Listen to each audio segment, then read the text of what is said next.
10장 34절에서 42절까지 말씀, 제가 가진 성경은 신약성경 16쪽입니다. 마태복음 10장 34절에서부터 42절까지 말씀을 저하고 함께 교독하겠습니다. 34절을 제가 먼저 읽습니다. 내가 세상에 화평을 주러 온 줄로 생각하지 말라. 화평이 아니요 검을 주러 왔노라.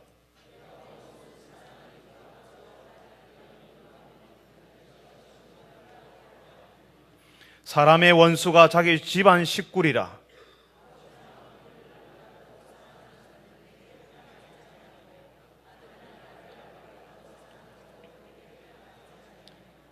또 자기 십자가를 지고 나를 따르지 않는 자도 내게 합당하지 아니하니라.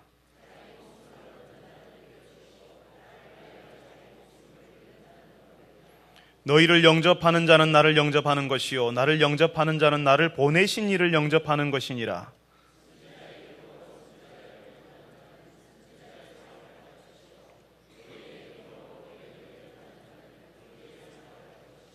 같이 읽습니다. 또 누구든지 제자의 이름으로 이 작은 자 중 하나에게 냉수 한 그릇이라도 주는 자는 내가 진실로 너희에게 이르노니 그 사람이 결단코 상을 잃지 아니하리라 하시니라. 아멘. 할렐루야. 찬양대에서 하나님께 찬양을 올려드리겠습니다.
아멘.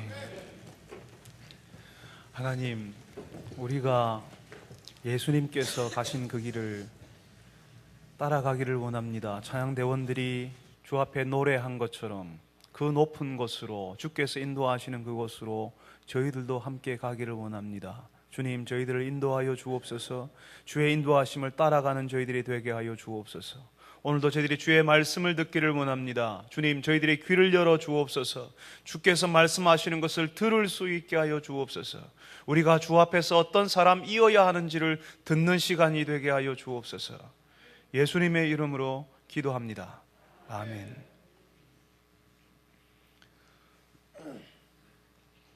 오늘 우리가 참 이상한 말씀을 읽었습니다.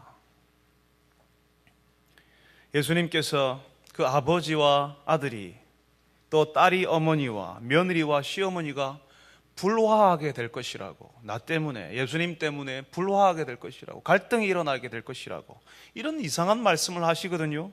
이제 곧 성탄절인데요, 우리는 예수님을 향하여서 예수님이 평화의 왕이다라고 하는 이야기를 많이 이야기합니다. 심지어는 교회 다니지 않는 사람들도요, 뉴스를 보시면 성탄절에 큰 크리스마스 추리를 점등식을 하면서 예수 안 믿는 사람 기자들이 이제 평화의 왕으로 온 예수가 이 땅에 온 것을 기념하기 위해서 성탄절, 이제 그 크리스마스 추리에 불을 붙입니다, 점등식을 합니다, 이런 식으로 소개합니다. 심지어는 교회 다니지 않는 사람도 예수님이 평화의 왕으로 이 땅에 오셨다는 사실을 다 아는 마당에 지금 예수님께서 오늘 우리에게 말씀하시는 것은 내가 너희들한테 평화를 주러 온 것이 아니다, 화평을 주러 온 것이 아니라 검을 주러 왔다, 칼을 주러 왔다, 다시 말하면 불화, 갈등, 분쟁을 주러 왔다라고 말씀하십니다. 가장 가까워야 하는 가족들이 예수님 때문에 불화가 일어나게 될 것이라고요.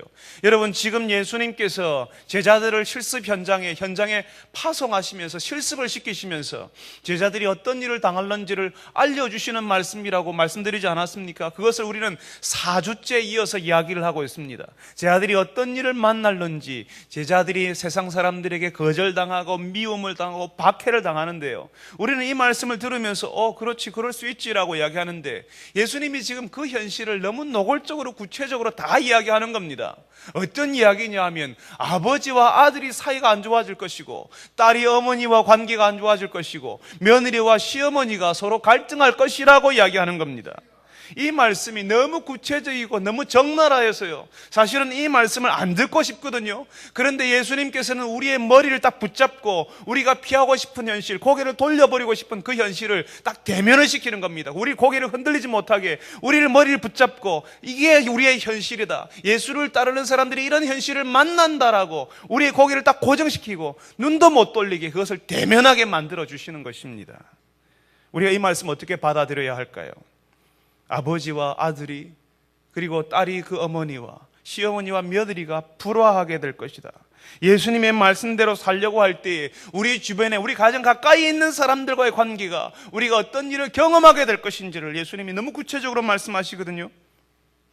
우리 교회 집사님 한 분이 자신이 처음 예수 믿을 때 이야기를 한번 해주신 적이 있습니다. 그분이 운동을 아주 좋아하셨는데요, 고등학교 때 친구 따라서 교회에서 한다고 하는 축구 시합에 나갔답니다. 그 축구 시합에 나가보니까 그때부터 교회를 한두 번 다니기 시작했는데요, 교회 가보니까 괜찮거든요, 재미가 있거든요. 그러다가 예수를 믿게 되었습니다. 그런데 집에서는 다른 종교를 믿잖아요. 아들이 교회 간다고 하니까 이해가 안 되는 겁니다. 어떻게 집안에 집안에 믿는 종교가 있는데 그걸 뿌리쳐놓고 교회를 간다고 하니까. 왜 그런 말 있지 않습니까? 한 집안에서 두 종교를 가지게 되면 집안이 어려워진다는 말, 혹은 집안이 망한다는 말, 이런 말 종종 하지 않습니까? 그러니까 그 집사님 집안에서 반대를 하는 겁니다. 그런데 순순히 예 어머니, 예 아버지 알겠습니다, 교회가 안 갈게요, 이렇게 하는 게 아니라 그 집사님이 굽히지를 않는 겁니다. 그러니까 그 집에서, 그 집사님 고등학교 때 집에서 팬티만 입고 쫓겨났다는 이야기 해주셨습니다.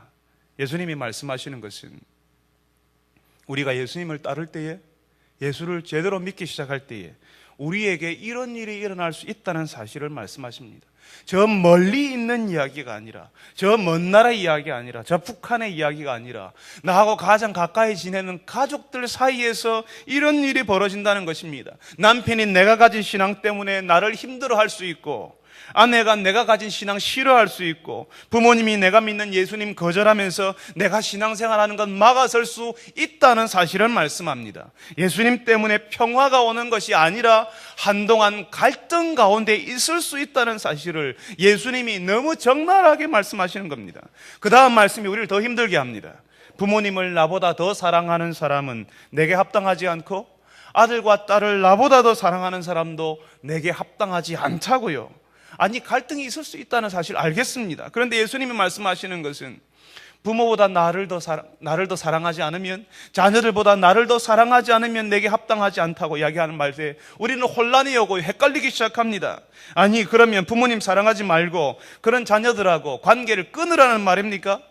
예수님만 사랑하고, 그러니까 예수님을 인정하지 않는 부모님과는 관계도 끊어버리고 자녀들하고는 관계를 끊어버려야 합니까? 절대로 그런 말씀이 아닙니다. 어떤 분은 예수 신앙을 오해해가지고요, 자신의 신앙을 인정해주지 않는 부모님과 관계를 끊어버리고 그런 자녀들과 서로 연락도 하지 않는 그런 자녀들이 있습니다. 예수 신앙 그런 것 아닙니다. 지금 여기서 예수님이 너무도 적나라하게 예수님을 믿을 때에 우리에게 찾아오는 현실을 말씀해 주시니까, 우리가 그러니까 이 현실 때문에 어떻게 하나 하지만 여기서 말씀하시는 예수님의 의도를 우리가 알아차려야 하는 것입니다.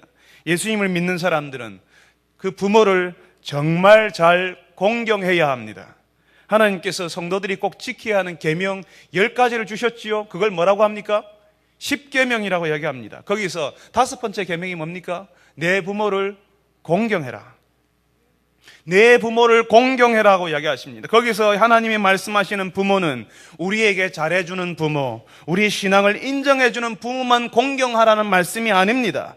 하나님께서 내 부모를 공경하라고 하실 때 그 부모는 너희 신앙을 인정해주지 않아도 그래도 공경해라. 그 부모가 너를 한동안 힘들게 하였던 부모라 할지라도 공경해라. 뛰어난 부모가 아니어도, 세상 사람들에게 존경받지보다는 손가락질 받는 부모라도, 어쩌면 무능하고 자녀에게 도움이 안 되는 것처럼 보이는 부모라도 그 부모를 공경하라는 말씀이라는 것입니다. 그렇게 부모를 공경하라고 하시거든요. 그런데 여기서 예수님이 말씀하시는 것은 그 부모보다, 그 자녀들보다 나를 더 사랑해야 한다고 하시는 말씀은, 지금 예수님이 말씀하시는 것은 예수님과 부모, 예수님과 자녀 둘 중에 하나를 선택하라고 우리를 밀어붙이는 것이 아니라는 것입니다. 예수님을 통해서 지금 하나를 선택하라는 것이 아니라 예수님을 통해서 부모와 자녀와의 관계, 그 전에 예수님을 알기 전에 맺었던 이 세상 방식으로 맺었던 부모님 그리고 자녀들과의 관계를 예수님을 통해서 새로운 관계를 맺으라고 하는 것입니다. 예수님을 통해서 부모님을 사랑하고 예수님을 통해서 자녀들을 사랑하라는 것입니다. 그 전에 내가 알았던 방식으로, 내가 배웠던 방식으로 부모님을 대하는 것이 아니라 내가 예수 신앙을 가진 방식으로 부모님을 공경하고 예수 신앙을 가진 방식으로 자녀들을 사랑하라는 말씀입니다. 예수님의 말씀을 따라서 부모와 자녀의 관계를 새롭게 만들어 가야 한다는 것입니다. 조금 전에 예수 믿는다고 고등학교 때 팬티바람으로 쫓겨났다는 그 집사님 말씀드렸죠. 그 집사님께서 지금 자신의 부모님과 관계를 단절하고 교회만 열심히 다니고 있을까요? 아마 처음에 그 집사님 부모님은 그 집사님 보고 그랬을 겁니다. 저기 미쳤다고, 교회에 미쳐가지고 부모 말도 안 듣는다고요. 처음에는 갈등이 대단했을 겁니다. 그런데 저는 조금 그 집사님께서 지금은 그 집사님의 부모님이 예수 믿는다는 이야기를 들었습니다. 지금은 부모님을 그 집사님께서 잘 섬기고 계실 겁니다. 그리고 자신이 믿고 있는 이 예수님을 부모님에게 전하기 위해서 엄청난 노력을 하셨을 겁니다. 우리가 처음에 예수 신앙 배우고요, 우리가 예수 믿는 것을 주변 사람들이 알기 시작할 때는 이런저런 반응이 나타날 수밖에 없습니다. 우리더러 잘했다, 그래 교회 가니까 마음도 편하고 괜찮지, 이렇게 말하는 사람들은 얼마 안 됩니다. 대부분의 사람들은 어쩌다가 교회를 가게 됐냐고, 어쩌다가 예수 믿게 되었냐고, 심지어는 가까운 분은 집안 망하게 하려고 교회 가냐고, 절대로 예수 믿지 못하게 만드는 가족들도 있습니다. 예전에는 그런 일이 훨씬 더 많았습니다. 처음 우리나라에 이 땅에 예수 신앙이 들어왔을 때에, 예수 믿는 사람들이 한 줌도 안 되었을 때에 그 사람들은 가정에서 혹은 호적에서 가문에서 쫓겨날 것을 다 감당하고 예수를 믿었습니다. 예전에는 그런 일이 훨씬 많았습니다. 그렇게 그런 분들이 그런 반응을 보이는 것은, 우리 가까이 있는 분들이, 우리 가족들이 그렇게 반대의 반응을 보이는 것은 예수님을 몰라서 그런 것이거든요. 예수님은 부모님과 예수님 둘 중에 하나를 선택하라고 하지 않습니다. 자녀들이나 예수 둘 중에 하나 선택하라고 말씀하지 않습니다. 우리가 처음에 신앙 가질 때 우리 가까이에 계신 분들이 우리 신앙 이해하지 못할 수도 있는데, 그때에 이 신앙 포기하지 말고 예수님을 통해서 부모님을 더 사랑하고 예수님을 통해서 자녀들을 더 사랑하는 방법을 배우라고 말씀하시는 것입니다. 에이, 부모님하고 관계도 어려워지는데 이렇게까지 신앙생활을 해야 되나라고, 그렇게 신앙을 포기하지 말라는 것입니다. 시간을 두고, 시간이 걸리거든요. 그분들한테 우리 신앙을 이해시켜야 되지 않습니까? 시간을 두고 우리 신앙을 그분들에게 설명하고 이해를 시켜드리라고요. 그러니까 제자는요, 예수님을 따르는 사람들은 예수님을 통해서 자신의 관계를 정리하는 사람입니다. 그러니까 이전에 부모님과 나와의 관계, 자녀들과 나와의 관계, 형제들과의 관계, 내 주변 친척들과의 관계, 친구들 관계를, 예수님이 알기 전에 맺었던 그 관계를 예수님을 통해서 새롭게 다시 설정하고 다시 만들어가고, 그 예수님을 통해서, 예수님의 말씀과 가르침을 통해서 그 사람들을 다시 바라보는 겁니다. 하나님이 우리에게 가르치신 방법대로 사랑하고, 그렇게 가르치신 방법대로 자녀를 양육하고, 그런 방식대로 친구와 교제하는 것입니다. 그렇게 관계를 들어가라고 하는 것입니다. 사랑하는 성도 여러분, 특히 이제 신앙생활을 시작하셔서 여러분 가까이 계신 분들이 여러분 신앙을 이해해 주지 않아서 힘든 성도 여러분, 이미 예수님께서 여러분들에게 이런 일이 일어날 것이라고 말씀하십니다. 이제 여러분이 배우고 알게 된 이 예수 신앙을 포기하지 말고 예수님을 통해서 여러분의 부모님, 여러분의 자녀들을 어떻게 섬기고 사랑할 수 있는지 배우시기 바랍니다. 그래서 여러분이 가진 신앙이 진짜 예수 신앙, 사람들이 인정할 수밖에 없는 진짜 신앙인 것을 보여주시는 분들이 되시기를 바랍니다. 한국 사회와 같은 동양에서는요, 부모님이 최고입니다. 그죠? 그리고 자녀들이 최고입니다. 그래서 예수님이 부모보다 나를 더 사랑하지 않으면, 자녀들보다 나를 더 사랑하지 않으면, 이 말씀을 들으면 덜컥 걸려버립니다. 자빠지려고 합니다. 아니, 목사님 어떻게 예수님이 이런 말을 할 수가 있습니까? 이렇게 해서 이 말씀 때문에 굉장히 혼란스럽다고 말하는 분들이 참 많습니다. 그렇지만 그 다음 구절 38절과 39절에서 목사님 이게 나한테 부담이 됩니다, 이 구절을 어떻게 해야 할까요? 이렇게 말해오는 사람들은 제가 한 사람도 보지 못했습니다. 자신의 부모님 때문에, 부모님과 자녀의 문제 때문에 부모보다 나를 더 사랑하지 않으면, 자녀들보다 나를 더 사랑하지 않으면 합당하지 않고 하라는 이 말씀 때문에 헷갈린다고, 혼란이 온다고 말하는 분들은 있어도, 그 다음 구절, 자기 십자가를 지고 나를 따르지 않는 자는 내게 합당하지 않다, 자기 목숨을 잃는 자는 얻을 것이라는 이 말씀 때문에 혼란이 겪어서 목사님 어떻게 해야 될까라고 묻는 사람들은 한 사람도 없다는 것입니다. 왜냐하면 자기 십자가를 지고 나를 따르라는 말씀이 무슨 말인지 모르기 때문에 그렇습니다. 자기 십자가를 지는 사람이 없거든요. 자기 십자가를 지면서 당하는 고통이 뭔지를 모르거든요. 그러니까 이게 어떤 엄청난 의미의 말씀인지를 모르니까 이 말씀 때문에 고민스럽고 이 말씀 때문에 혼란스러운 사람이 없다는 것입니다. 언젠가 수요기도회 시간에 우리 집 둘째 아이가 프로야구 좋아한다는 말씀을 드린 적이 있습니다.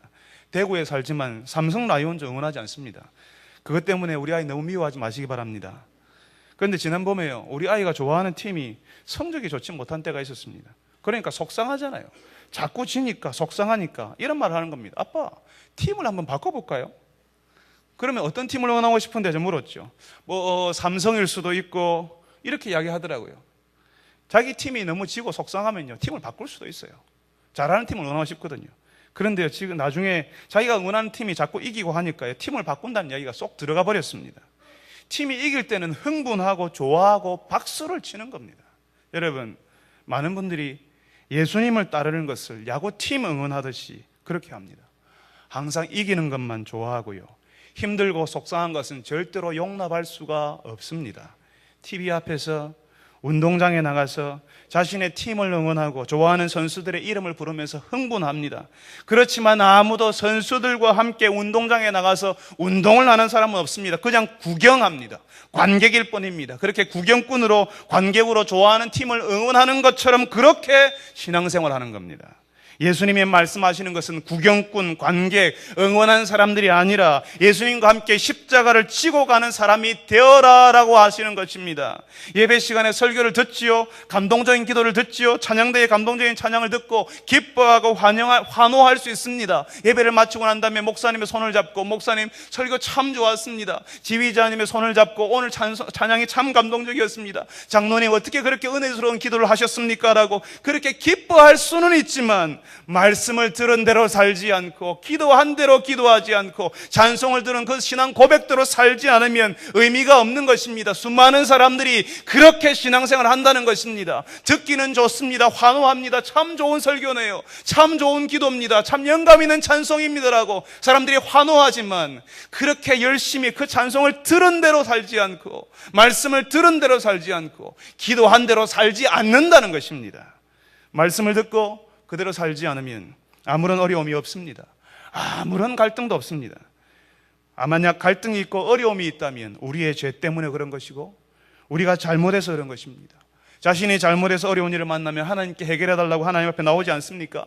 내가 못난 일을 하고, 내가 못된 짓을 하고, 내가 못난 말을 해서 사람들과의 관계가 다 끊어지고 홀로 외톨이가 되었을 때에 어떤 사람들은 그것을 자기가 지고 가는 십자가라고 말하는 사람들이 있습니다. 그건 예수님이 말씀하시는 십자가가 아닙니다. 자기가 잘 못한 것입니다. 그거는 죄입니다.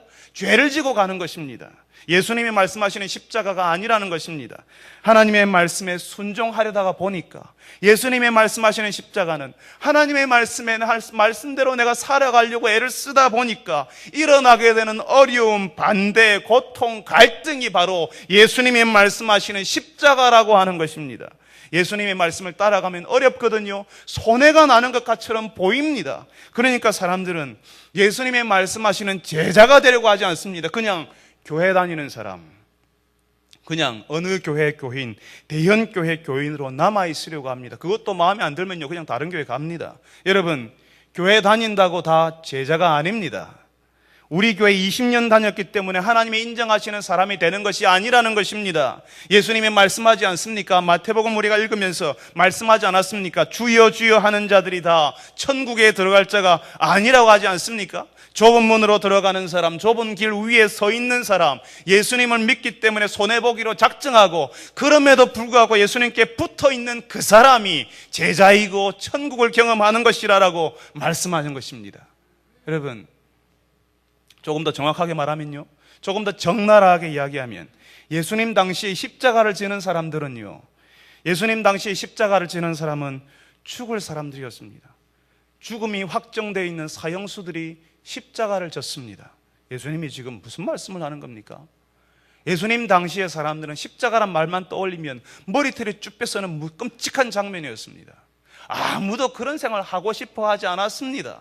죽기로 작정된 사람이었고 자기 십자가를 지고 자기가 죽을 언덕에까지 십자가를 지고 올라갑니다. 주변 사람들이, 세상 사람들이 다 쳐다보고 있습니다. 부끄러운 모습으로 십자가를 지고 올라가는 그것을 보면서 사람들이 손가락질하고 혀를 끌끌 차면서 어쩌다가 저런 일을 당했노라고 이렇게 사람들이 쳐다보는 그 길을 통과하면서 죽으러 가는 사람들이 십자가를 지는 사람들이었습니다.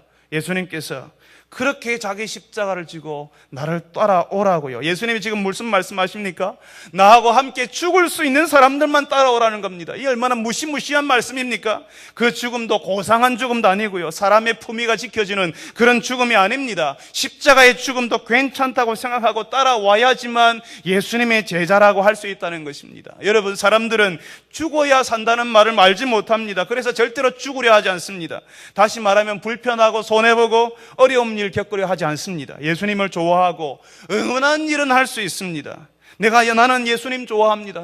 예수님, 나는 예수님 사랑해요. 예수님 좋아해요. 나 예수님 편이에요.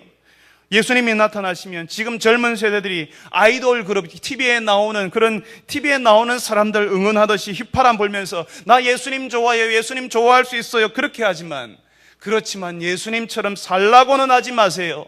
예수님을 위해서 죽는 것은 꿈도 꾸지 마세요. 그냥 바라는 것은 내가 힘들 때 내가 어려울 때에 예수님이 알아서 내 기분 풀어주시고 도와주는 거예요. 이렇게 이야기합니다. 여러분, 그거는 예수신앙이 아닙니다. 예수신앙이 아닙니다. 여러분은 어떤 신앙을 가지고 계십니까? 예수님을 응원하는 사람, 예수님을 좋아하지만 그렇지만 예수님처럼 살기를 원하지 않는 사람, 그냥 나에게 기쁨을 주고 나에게 그냥 오락거리를 제공해주고 내가 그냥 이 땅 살아가는데 별 어려움 없이 내 것들을 채워주는 그런 예수님을 믿는 사람이 되려고 하십니까? 아니면 예수님의 제자가 되려고 하십니까? 그냥 예수님을 좋아하고 예수님을 응원하는 사람, 그렇지만 예수님 때문에 생각이 바뀌지도 않고 습관이 바뀌지도 않고 생활이 바뀌지 않는 사람에게는 아무 일도 일어나지 않습니다. 하나님의 능력, 하나님 나라의 역사, 하나님의 일, 그런 거 없습니다. 사람들이 신앙생활하면서 재밌다 하잖아요. 신이 난다고 하잖아요. 감동이 있다고 하잖아요. 은혜가 있다고 하잖아요. 그런 사람들에게, 예수님을 응원하는 사람들에게는 그런 일이 없는 것입니다. 하나님 나라의 능력이라든지 하나님 나라의 은혜는 체험하지 못하는 것입니다. 왜 괴로울 때 찬송이 나오고 눈물이 나도 기뻐하는지를 사람들은 상상하지 못합니다. 왜냐하면 예수님의 제자가 아니거든요. 예수님을 따라가 본 적이 없거든요. 여러분, 예수님의 제자, 예수님을 따르는 사람은 예수님께 자신의 인생, 자신의 생명을 던져 넣는 사람들입니다. 예수님께 완전히 기대는 사람입니다. 한쪽 다리는 저쪽에 걸쳐놓고 한쪽 다리는 예수님께 걸쳐놓고 양다리를 왔다 갔다 하면서 그렇게 다니는 사람이 아니라 예수님께 자신의 인생을 온전히 던져놓는 그 사람을 예수님을 따르는 사람, 제자라고 말하는 것입니다. 예수님이 원하시는 것은 이런 사람들입니다. 하나님이 원하시는 것은 이런 사람들입니다. 다른 사람들 보기에 예수님을 따르는 것이 죽는 것처럼 보인다 할지라도 그것이 끝끝이 죽음이라 할지라도 끝까지 가는 사람, 그 사람을 이야기합니다. 제자 훈련 1년 받았다고 제자가 아닙니다. 제자 훈련 1년 받았지만 아무것도 바뀌지 않고 옛날 습관 그대로 남아있으면 제자 훈련 받지 않은 것이랑 마찬가지입니다.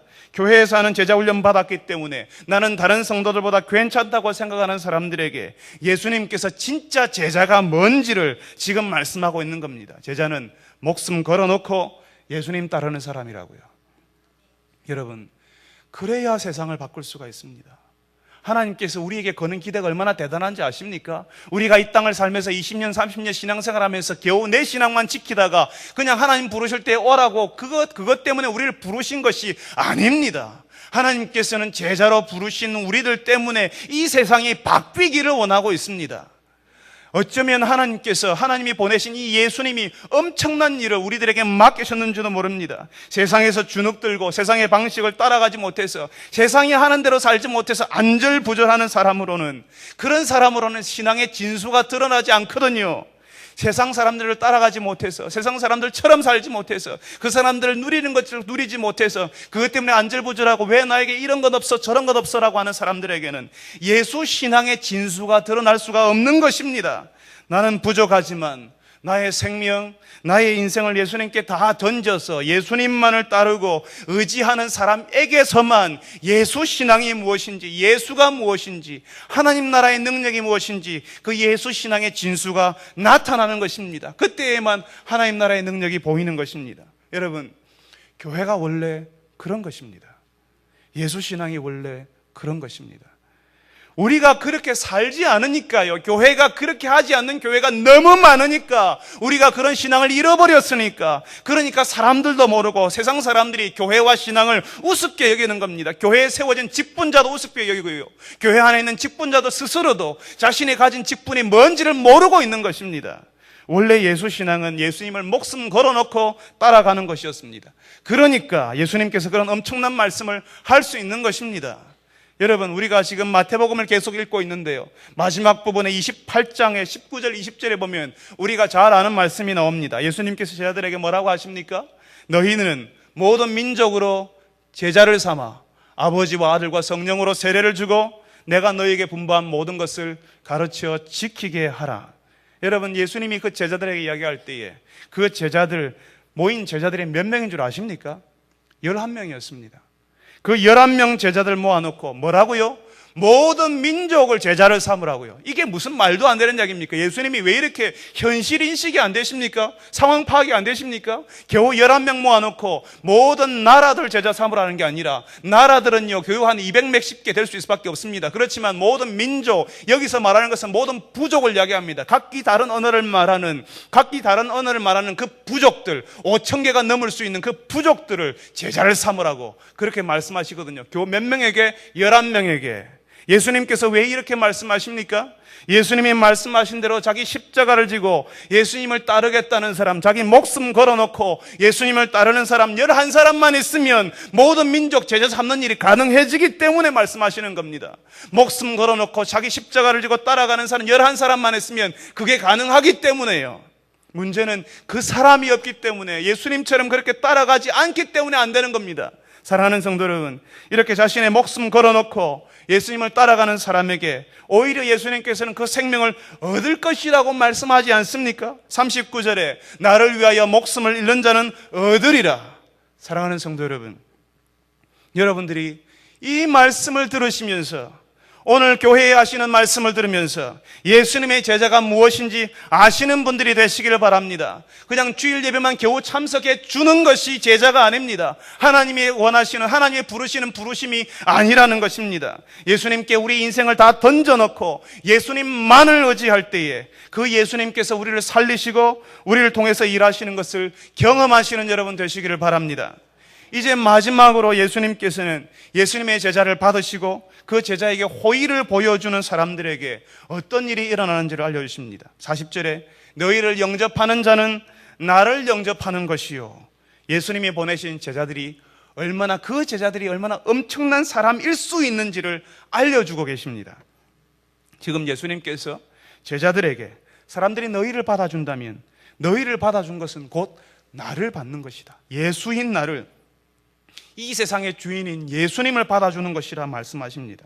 제자들은 아직 아무것도 아니거든요. 아직도 배우고 있고 별것 아닌 사람들이지만 보내신 예수님이 권위가 있고 대단하신 분이기 때문에 제자들이 대접받는 것이고 그 제자를 대접하는 사람은 예수님을 대접하는 것이라 마찬가지라고 하십니다. 여러분 생각해 보십시오. 조선시대에 대감이 있었다고 합시다. 그 대감집에 노비 있는데요, 그 노비에게 대감님이 심부름으로 다른 집으로 보냈다고 합시다. 그러면 이제 노비가 심부름 간 그 집에서는 그 노비를 융숭하게 대접할 겁니다. 그 노비를 융숭하게 대접하고 그 노비가 지금 어떤 말을 가지고 왔는지 온 사람들, 그 집에 제일 높은 사람이 나와가지고 대감님이 뭐라고 하십니까? 라고, 뭐라고 하대? 라고 이렇게 다 물어보고 귀를 쫑긋 세우고 한마디라도 땅에 떨어지지 않게 하려고 노력하게 될 겁니다. 그 노비가 대단한 게 아니거든요. 그 노비는 종입니다. 노예입니다. 하인이거든요. 그런데 그 노비를 보낸 대감이 대단하기 때문에 그렇게 하는 겁니다. 예수님께서 그 사람이 선지자인 것을 알고 그 사람이 의로운 사람인 것을 알고 받아들이는 사람은 선지자가 받을 상을 받을 것이라, 의인이 받을 상을 받을 것이라 하십니다. 그 사람을 알아보고 못 알아보면 알 수 없습니다. 대감님이 노비를 보냈는데 그 노비가 노비가 여기 와서 쓸데없는 이야기를 한다고 두들겨 패고 쫓아버릴 수 있죠, 그죠? 그거는 누구를 거절한 것입니까? 그 대감님을 거절한 것이라는 겁니다. 우리가 전하는 그 말씀 거절하는 것은 나를 거절할 뿐만 아니라 예수님을 거절한 것이라고요. 내가 전한 예수님을 받아들이는 것은 나를 받아들일 뿐만 아니라 예수님을 받아들이는 것이라고. 그래서 그렇게 그 사람을 알아보고 받아들이는 사람은 상이 있다, 복을 받는다 말씀하시는 겁니다. 그 사람들 대접하는 것은 결국 그 사람들 보내신 예수님을 대접하는 것이라고요. 우리 집 아이들이 명절이 되거나 휴가 때가 되면 가족들이 함께 다른 집에 방문할 때가 있습니다. 다른 집에 가면요, 아이들이 용돈을 받습니다. 어떤 때에는 아이들에게 과하게 주시는 분들도 계십니다. 그런데 우리 집 아이들이 그런 용돈을 받는 것이요, 우리 집 아이들이 특별히 똑똑해가지고 명절에 보니까 아이들이 하도 총명해서 그 어른들이 감동을 받아가지고 지갑 열어서 여기 있다, 맛있는 거 사 먹어라, 그렇게 하지 않는 것 같습니다. 여러분 자녀들은 그렇게 하십니까? 아이들이 하도 없어 보이고 불쌍해서 할 수 없이 있는 용돈 가지고 식사라도 해라 이렇게 하십니까? 뭐 그렇게 할 경우도 있겠죠. 그렇지만 많은 경우에 우리 집 아이들이 용돈을 받는 이유는 아버지 때문입니다. 그 아버지와 아는 사람들이 그 아이에게 용돈 주는 겁니다. 그 아버지 때문에, 그 아버지와의 관계 때문에 그 아이들에게 용돈을 주는 겁니다. 그러면 다시 제가 여러분에게 묻겠습니다. 우리 아이들이 용돈 받는 이유가 뭘까요? 누구 때문에? 저 때문에. 우리 아이들이 그걸 알아야 되는데 말이죠. 아이들이 용돈을 받을 때 아버지인 저는 그분들이 용돈을 주시는 그분들이 저에게 호의를 베푼다고 느끼는 겁니다. 용돈은 아이들이 받았는데 감사한 마음은 누가 가진다고요? 제가 가진다고요. 아버지인 제가 느끼는 겁니다. 마치 제가 받은 것처럼 감사하게 되는 겁니다. 그렇다면 사람들에게 우리가 하나님의 은혜를 말하고 예수님의 말씀을 말했는데 그 사람들이 우리를 받아주고 우리가 전한 그 말씀을 받아줄 때에 누가 기뻐하실까요? 하나님 아버지가 너무너무 감사하고 기뻐하신다는 겁니다. 우리 하나님 아버지가 기뻐하십니다. 여러분 기억하십시오. 우리가 예수님을 믿고 예수님에게서 받은 은혜를 다른 사람들에게 흘려보낼 때에 우리를 거절하는 사람도 있습니다. 그렇지만 우리가 전하는 그 은혜를 받아들이는 사람들이 있다는 사실을 예수님이 말씀하십니다. 그런데 우리가 전하는 그것이 우리가 부족하고 연약한데도 아이고 볼품없는데도 우리가 전하는 것이 뭔가 대단한 것이 되겠어라고 하지만 사실은 그게 아니라 우리를 보내신 우리가 들고 있는 이 예수님의 말씀, 그 예수님이 대단한 분이기 때문에 그것이 엄청난 것이기 때문에 우리가 전한 것을 받아들이는 그것이 예수님을 받는 것과 똑같은 것이라고 말씀하십니다. 부족한 우리가 전하는 하나님의 은혜이지만 우리가 전하는 그 말씀을 받는 사람은 예수님 그분을 받아들인 것이고 예수님을 영접한 것이라고요. 여러분들이 힘든 사람을 위로하잖아요.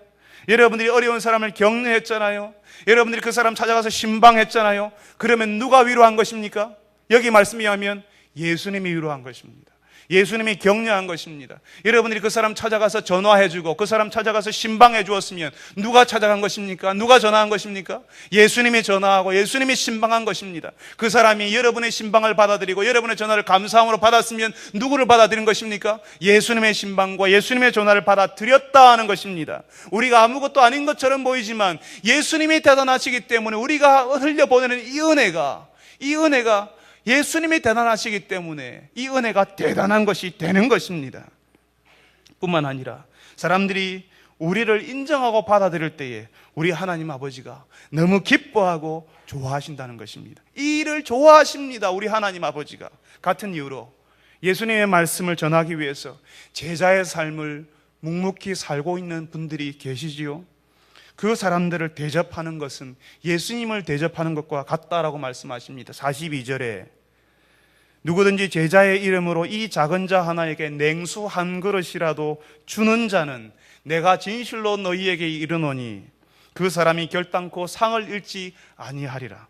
무슨 말입니까? 제자의 삶을 사는 사람들을 힘써 섬기기 위해서 우리가 노력해야 한다는 사실을 예수님이 말씀하십니다. 우리 여러분이 다 아시는 것처럼 우리는 2주일 전쯤에 우리 사랑방에서 우리가 후원하는 선교사님들 가정에 성탄 선물 보내드렸습니다. 한 20년 전, 30년 전에는요, 종합 선물 세트라고 하는 박스가 유행을 했었는데요. 그런 박스 하나 큰 거 하나 만들어 드려서 선교사님 가정에 저희들이 보내드렸습니다. 그러니까 한 일주일쯤 지나서 혹은 2주일쯤 지나서 선교사님들한테 전화를 받습니다. 제가 보내드린 게 아니고 우리 교회 성도들이 그렇게 보내드렸는데 인사는 제가 받았습니다. 성도 여러분 죄송합니다. 제가 인사를 받습니다. 사랑방장님들이 인사를 받고요. 이 일에서 선교 후원팀에서 지원팀에서 수고하시는 우리 김동환 집사님이 인사를 받습니다. 얼마나 죄송하고 감사한지 모르겠습니다. 그 선물을 받으시고 캄보디아에서 사역하시는 방효원 목사님, 예전에 우리 교회에서 사역하신 목사님이시죠? 기억하십니까? 그 목사님께서 우리 교회 홈페이지에 글을 올렸습니다. 사랑방에서 보낸 선물 상자 잘 받았다고요. 감사하다고요. 아이들이 그 선물 받고 얼마나 좋아하는지 모른다고 감사 인사를 해오셨습니다. 하나님의 말씀을 들고 캄보디아에 나가 있는 그 선교사 가정을 우리 사랑방에서 위로하고 마치 작은 소자에게 찬물 한 그릇 대접한 것처럼 그렇게 우리가 대접한 것입니다. 비록 찬물 한 잔 정도의 작은 것이었지만 그 대접 누구에게 한 것이라고요? 예수님께 한 것이라고요. 예수님 당시에 그 팔레스타인 유대 지방에 찌는 햇볕이 찌고 있고 먼지 풀풀 나리는 그곳에서 찬물 한 잔이 얼마나 엄청난 위력을 발휘하는 줄 아십니까? 선교사 가정이 아무도 없는, 언어가 다르고 같은 사람들이 없는 그곳에서 홀로 있는 것 같았는데 한국에서 날아온 선물 상자, 아이들에게 장난감이 들어가 있고 한국에서 맛볼 수 있는 라면, 한국에서 먹을 수 있는 해산물 같은 것들, 그런 것들이 들어있는 것을 볼 때 그분들에게 마치 더운 여름날에 찬물 한 잔 마시는 것과는 비교할 수 없는 그런 감격과 기쁨이 있는 것입니다. 아, 혼자가 아니구나. 하시는구나. 하나님이 나를 이렇게 위로하시는구나. 위로를 우리가 해주었지만 그분들은 하나님께서 우리를 위로하신다고 느끼게 되는 것입니다. 바로 예수님이 우리를 통하여서 그렇게 하시는 것입니다. 사랑하는 성도 여러분, 지금 예수님께서 예수님을 따르는 사람들에게 위로의 말씀을 하십니다. 예수님 때문에 사람들에게 거절당하고 심지어는 가까이 지내는 사람들과 한동안 어려운 시간을 보낼 수도 있는 그 사람들에게, 그 사람들을 받아주는 사람이 있고 그 사람이 전하는 말씀을 받는 사람들이 있을 것이라는 사실을 알려주십니다. 그것은 그냥 부족한 우리가 전한 말씀을 받는 정도가 아니라 예수님 그분을 받아들이는 엄청난 일이라는 사실을, 우리가 사실은 엄청난 일을 하고 있다는 사실을 우리에게 알려주시는 겁니다. 이 사실을 알고 여러분이 알고 있는 예수님, 여러분이 경험한 그 하나님의 은혜를 여러분 주변 사람들에게 전하고 알리는 분들이 되시기를 바랍니다. 지금도 제자의 삶을 살기 위해 노력하는 그분들에게 냉수 한 잔 대접하듯이 섬기는 우리 교회 성도들이 되시기를 바랍니다. 우리 같이 한번 기도합시다. 우리가 말씀을 들었지만 이 말씀이 우리 현실 가운데서 일어나게 해달라고 같이 한번 기도합시다. 내가 예수님 따라가는 사람이 되게 해주십시오. 내가 예수님 때문에 일어나는 어려움 감당하게 해주십시오.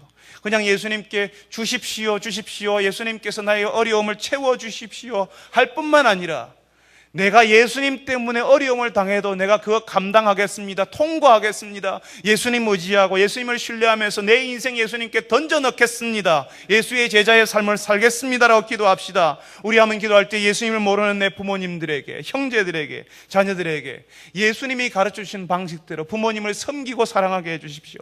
형제들, 자녀들을 위해서 기도하게 해주십시오라고 기도합시다. 예수님의 은혜를 주변 사람들에게 흘려보내게 해주옵소서.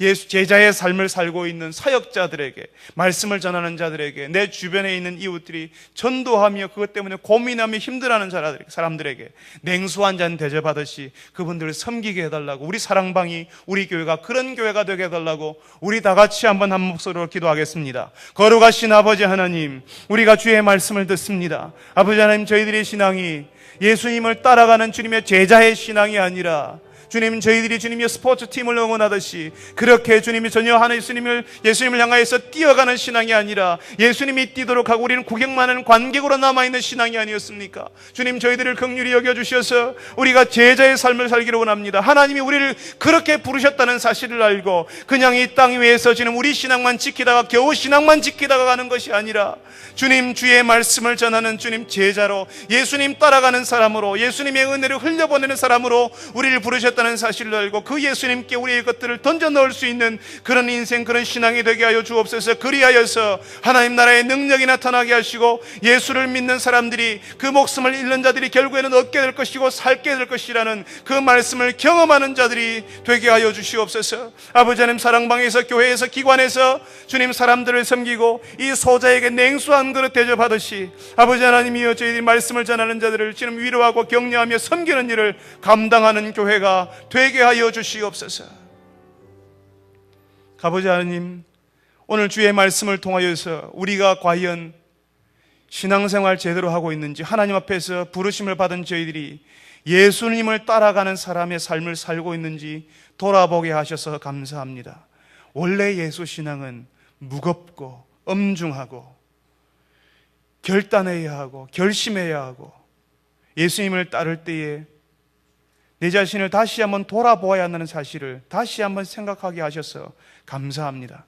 아버지 하나님, 우리가 예수님을, 우리 십자가를 지고 따라갈 수 있게 하여 주옵소서. 그 예수님이 너무나 놀라우신 분이시기 때문에, 이 세상을 창조하신 주요 우리의 임금이시기 때문에 그분을 알고 그분을 그렇게라도 따라갈 수 있는 우리 성도들, 우리 교회가 되게 하여 주시옵소서. 아버지 하나님, 우리가 주를 따라갈 때에 우리처럼 주의 말씀을 전하고 어렵게 제자의 삶을 살아가고 있는 선교사들과 말씀의 종들과 주의 사역자들을 우리 교회가 위로하고 냉수 한 그릇 대접하듯이 그렇게 섬기는 교회가 되게 하여 주옵소서. 연말에 가난한 이들에게, 하나님을 알지 못하는 이들에게 우리가 쌀로 또 여러 가지 구제로 저희들이 섬기기를 원합니다. 아버지 하나님, 더운 날에 냉수 한 그릇 대접하듯이 이 지역의 우리 교회가 그런 교회, 사람들에게는 없어서는 안 된 교회, 하나님을 드러내며 예수 신앙을 진실하게 드러낼 수 있는 교회 될 수 있도록 도와주옵소서. 예수님의 이름으로 기도합니다. 아멘. 우리 같이 한번 찬송하겠습니다.